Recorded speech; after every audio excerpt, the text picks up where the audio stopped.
Assalamualaikum warahmatullahi wabarakatuh.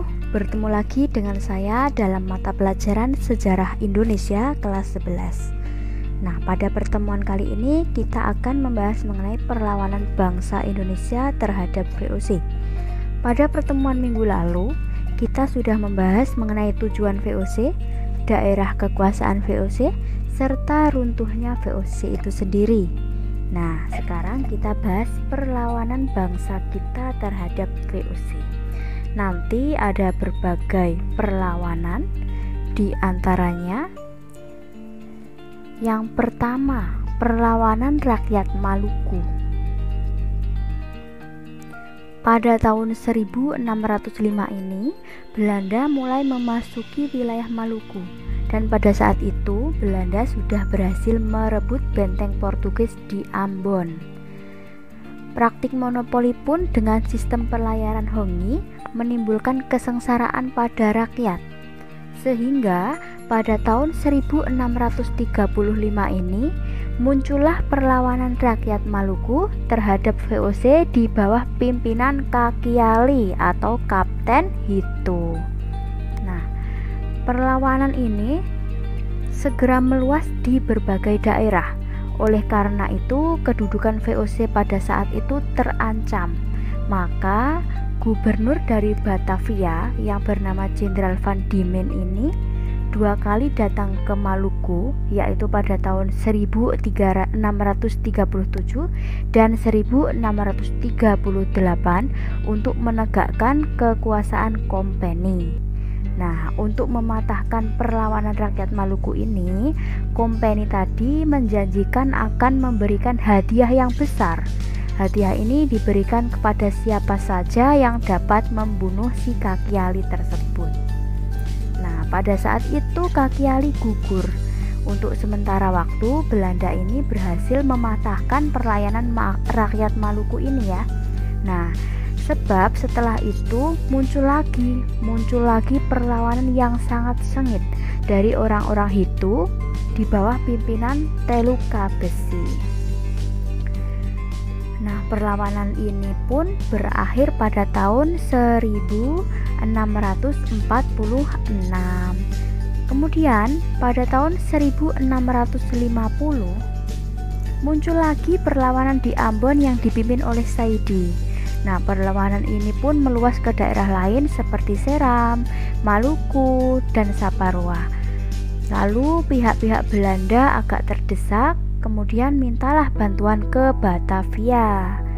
Kemudian pada bulan Juli, tepatnya pada tahun 1650 ini, pada bulan Juli, tepatnya pada 1655 ini, bala bantuan pun datang dari bawah pimpinan Flaming van Oudtom dan terjadilah pertempuran lagi. Lalu pasukan rakyat pun terdesak dan Saidi tertangkap lalu dihukum mati ya pada saat itu. Maka saat itu patahlah perlawanan rakyat Maluku. Nah, sampai akhir ke abad ke-17 ini tidak ada lagi perlawanan yang menentang VOC. Namun pada akhir abad ke-18 ini muncul lagi perlawanan yang menentang VOC. Saat itu terjadi perlawanan yang di bawah pimpinan Sultan Jamaluddin, namun segera ditangkap dan diasingkan ke Sri Lanka. Lalu menjelang abad ke-18 muncul lagi perlawanan besar rakyat Maluku di bawah pimpinan Sultan Nuku dari Tidore. Nah, Sultan Nuku ini berhasil merebut Tidore dari tangan VOC tadi. Akan tetapi setelah itu Sultan Nuku ini meninggal tepatnya pada tahun 1805 dan VOC sendiri dapat menguasai kembali wilayah Tidore tadi. Kemudian terjadilah perlawanan Pattimura tepatnya pada tahun 1817. Nah, perlawanan Pattimura ini terjadi di mana? Nah, perlawanan ini terjadi di Saparua, yaitu sebuah kota kecil di dekat Pulau Ambon. Sebab-sebab terjadinya perlawanan ini antara lain, ini ada rakyat Maluku menolak kehadiran Belanda karena pengalaman mereka yang menderita di bawah VOC. Yang kedua, pemerintah Belanda menindas rakyat Maluku dengan berlakunya kembali penyerahan wajib dan kerja wajib. Yang ketiga, dikuasainya benteng Dorstede oleh pasukan Belanda. Lalu, akibat penderitaan yang panjang ini, rakyat menentang Belanda di bawah pimpinan Thomas Matulesi atau si Patimura tadi ya. Kemudian pada tanggal 15 Mei, tepatnya pada tahun 1817 ini, rakyat Maluku mulai bergerak dengan membakar perahu-perahu milik Belanda di pelabuhan Porto. Selanjutnya, rakyat ini menyerang penjara. Lalu Residen Van den Broek ini tewas dan tertembak, dan benteng pun berhasil dikuasai oleh rakyat Maluku. Lalu pada bulan Oktober 1817 ini, pasukan Belanda ini dikerahkan secara besar-besaran. Untuk apa? Untuk menangkap Patimura dan kawan-kawannya. Akhirnya mereka pun berhasil menangkap Patimura dan kawan-kawannya pada tanggal 16 November 1817 ini. Patimura pun dijatuhi hukuman mati, yaitu di tiang gantungan, dan berakhir melawan rakyat Maluku. Selanjutnya ada lagi perlawanan Mataram atau perlawanan rakyat Mataram dalam menghadapi VOC. Nah, Sultan Agung pada tahun 1613 sampai 1645 ini merupakan raja terbesar di Mataram ya pada saat itu. Beliau mempunyai cita-cita yang pertama mempersatukan seluruh Jawa di bawah Mataram. Dan yang kedua, mengusir kompeni. Kompeni itu siapa? VOC dari Pulau Jawa tersebut. Lalu untuk mencapai cita-citanya itu, ia bermaksud membendung usaha-usaha menjalankan politik dan monopoli perdagangan. Nah, kemudian pada tanggal 18 Agustus pada tahun 1618 ini, kantor dagang VOC di Jepara diserbu oleh Mataram. Ya. Serbuan ini pun merupakan reaksi pertama yang dilakukan oleh Mataram terhadap VOC ini. Kemudian pihak VOC kemudian melakukan balasan ulang dengan apa? Dengan menghantam pertahanan Mataram yang ada di Jepara tadi. Nah, setelah itu sering terjadi perlawanan antara keduanya. Bahkan Sultan Agung pun berketepatan untuk mengusir kompeni atau VOC tadi dari Batavia. Serangan pun terjadi secara besar-besaran terhadap Batavia, dan serangan ini dilancarkan 2 kali. Serangan pertama pada bulan Agustus 1628 yang dilakukan 2 gelombang ya pada saat itu. Nah, gelombang 1 ini di bawah pimpinan Baurekso, dan gelombang 2 di bawah pimpinan Suro Agul-Agul. Nah, serangan kedua ini dilancarkan pada bulan September, tepatnya pada tahun 1629 di bawah pimpinan Dipati Purbaya dan Tumenggung Singaranu. Akan tetapi serangan kedua ini pun mengalami kegagalan. Lah, tentunya kegagalan ini ada sebabnya. Apa saja sebabnya? Nah, yang pertama ini karena kalah persenjataan. Yang kedua karena kekurangan persediaan makanan. Nah, karena lambung-lambung ini kan persediaan makanan yang dipersiapkan di Tegal, Cirebon, dan Karawang ini telah dimusnahkan oleh kompeni ya, karena lumbung-lumbung persediaan makanannya. Lalu yang ketiga, jarak Mataram ke Batavia ini terlalu jauh. Yang keempat, datang musim penghujan, sehingga taktik Sultan Agung ini untuk membendung sungai Ciliwung tadi gagal karena musim hujan. Yang kelima, terjangkitnya wabah penyakit yang menyerang para prajurit Mataram. Perlawanan selanjutnya adalah perlawanan dari Trunojoyo, tepatnya pada tahun 1674 sampai dengan 1680. Trunojoyo ini siapa? Trunojoyo ini merupakan seorang keturunan bangsawan dari Madura yang tidak senang terhadap Amangkurat I. Karena apa? Karena pemerintahannya yang sewenang-wenang dan menjalin hubungan dengan kompeni atau VOC tadi.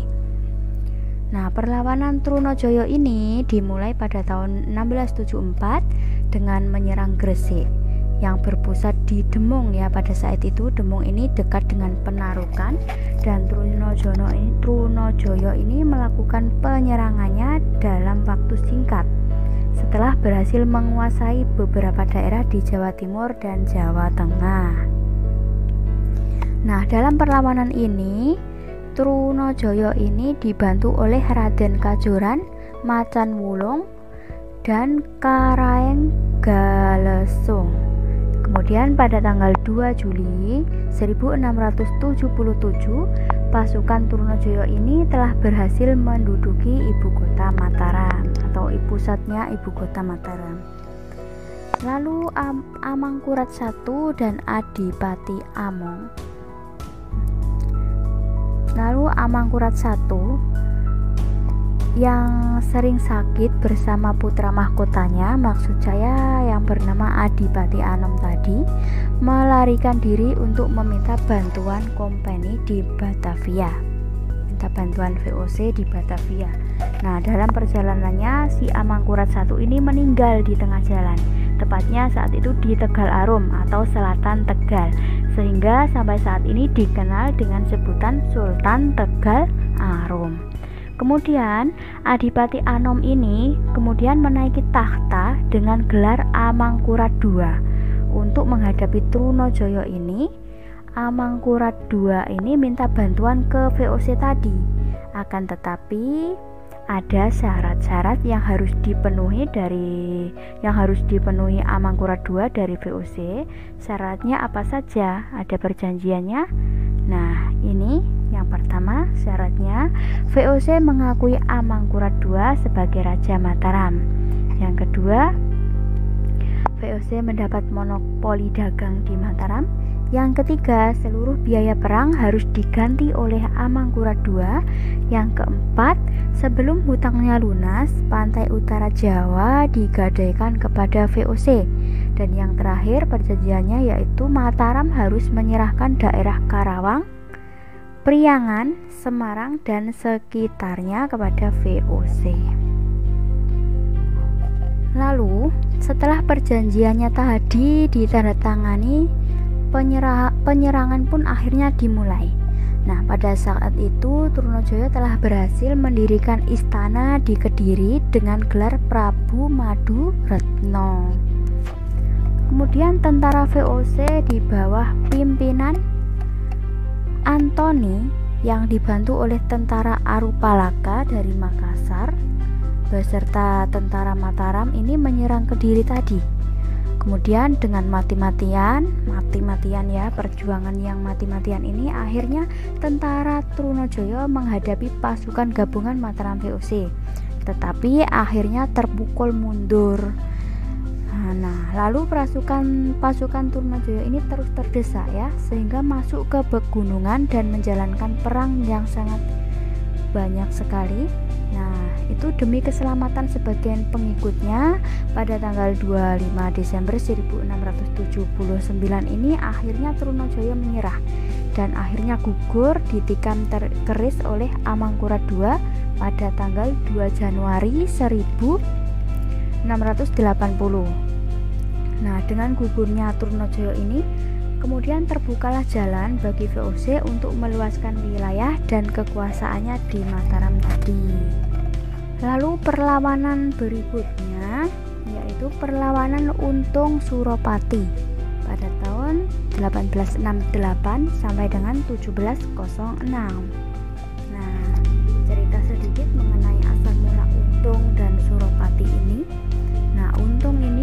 cerita adalah seorang putra bangsawan dari Bali yang dibawa pegawai VOC ke Batavia atau sekarang bisa disebut Jakarta ya. Semula Untung ini dijadikan tentara VOC di Batavia.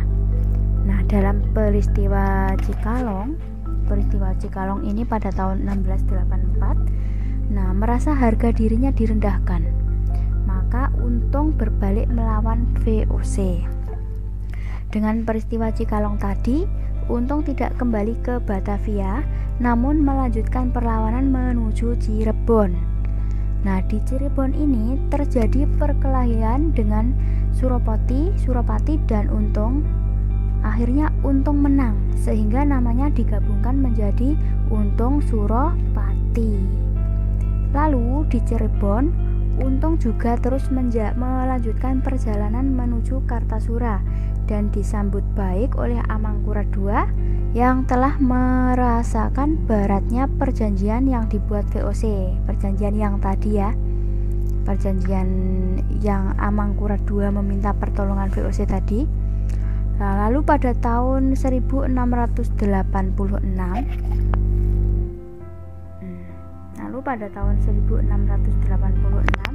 datanglah utusan VOC di Kartasura di bawah pimpinan Kapten Trak dengan maksudnya yaitu merundingkan soal hutang Amangkurat II.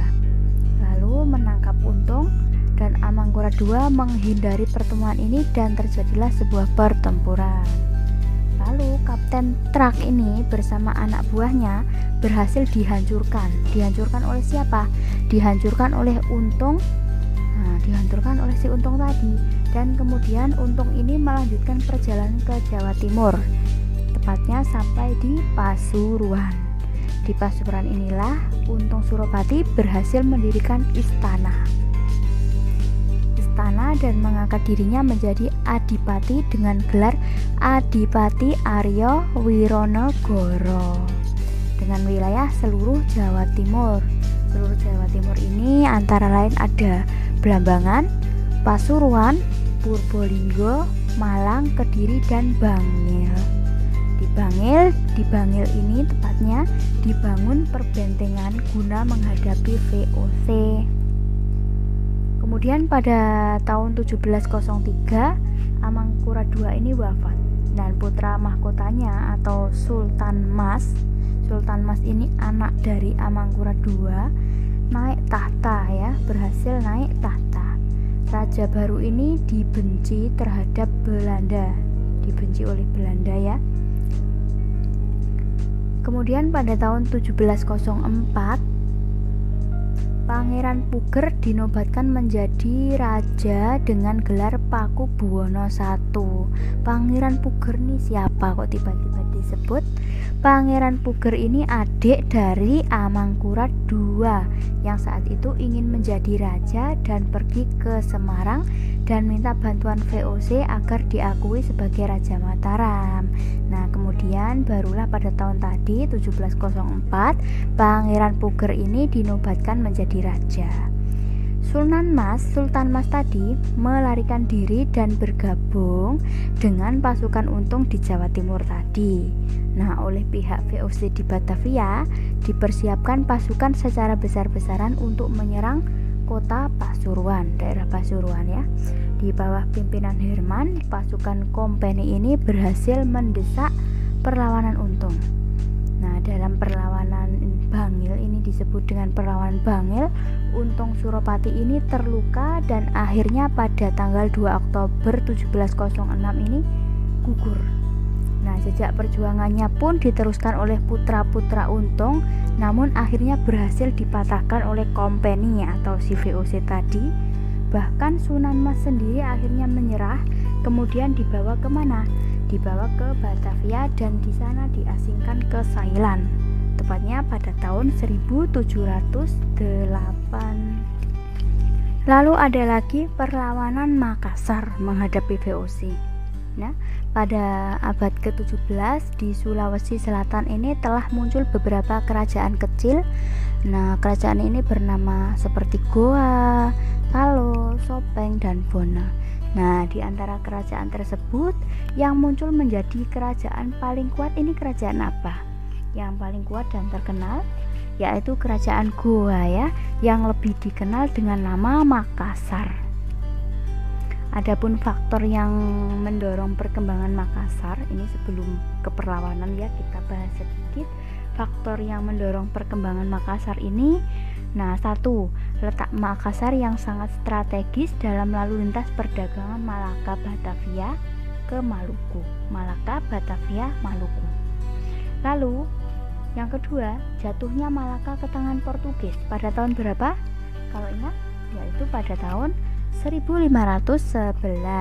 Lalu yang ketiga, timbulnya Banjarmasin sebagai daerah penghasil lada ya, yang hasilnya ini dikirim ke Makassar.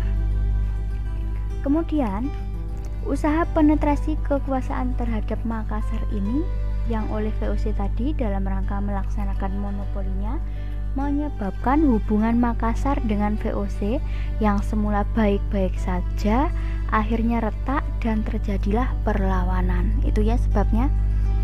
Sebabnya itu. Nah, hal ini dikarenakan apa? Dikarenakan Makassar ini selalu menerobos monopoli VOC dan selalu membantu rakyat Maluku melawan VOC atau melawan company. Nah, pertempuran besar pun meletus, tepatnya pada tahun 1666. Ketika itu Makassar di bawah pemerintahan Sultan Hasanuddin.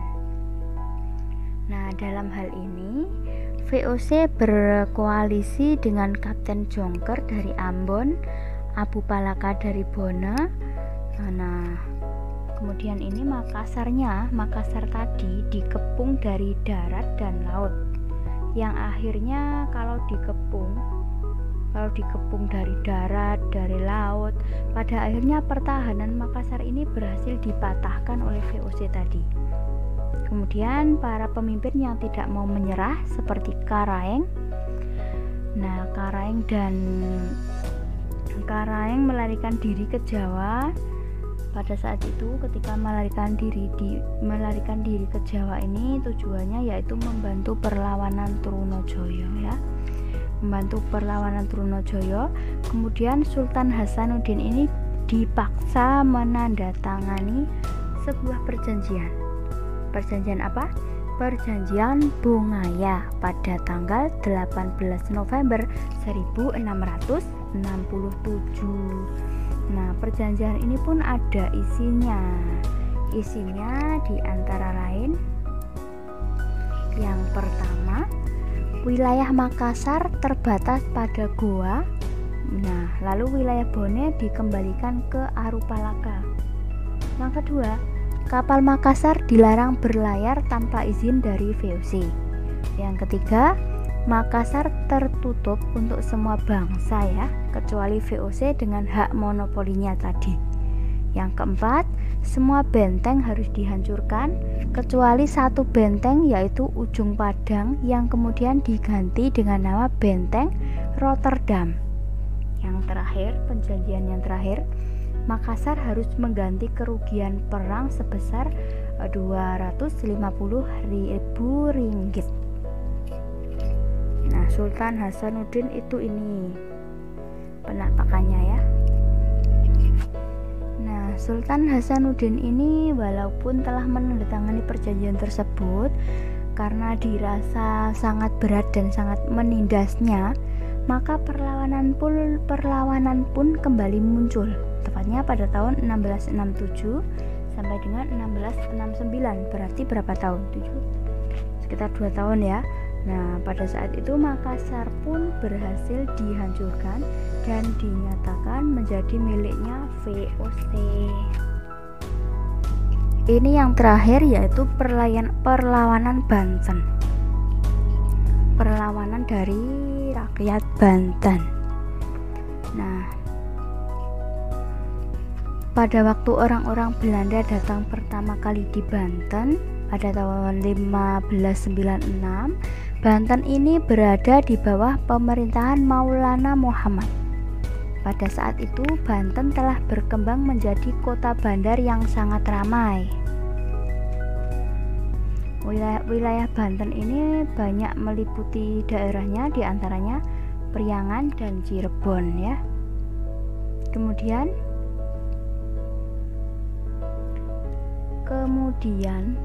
pertentangan Banten dengan VOC ini.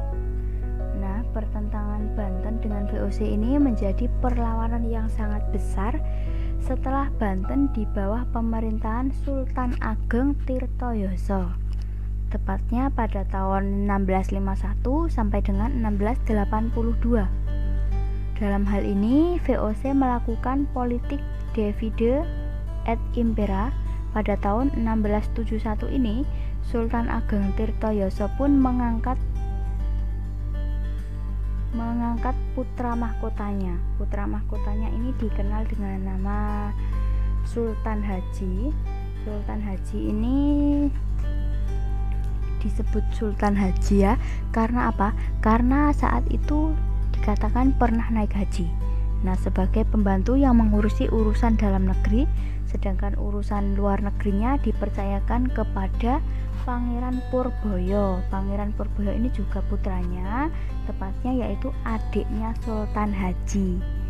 Lalu, atas hasutan VOC, Sultan Haji tadi mencurigai ayahnya dan menyatakan bahwa ayahnya ini ingin mengangkat Pangeran Purboyo sebagai Raja Banten.